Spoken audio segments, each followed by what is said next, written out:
So hi there people. Today here I'm going to show you how to sign in into your Zoom account. So for that you need to download the app. I've already pre-downloaded the app and I'm using an iOS device. The process for the Android devices are also same as for the iOS device. So here click on this Zoom icon at first and you'll be taken to the home screen where you can see join meeting and two options at the below, that is sign up and sign in. So I'm going to click on sign in.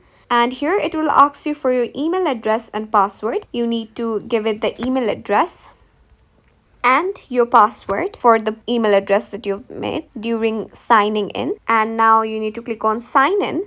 And through this now you are able to access to new meetings or join new meetings, and you can also create your own meeting and send it to your fellow workers where you all can join and be in a group chat virtually as well as only through voice as well. So in this way you can access your Zoom account. I hope this video helped you. Thank you.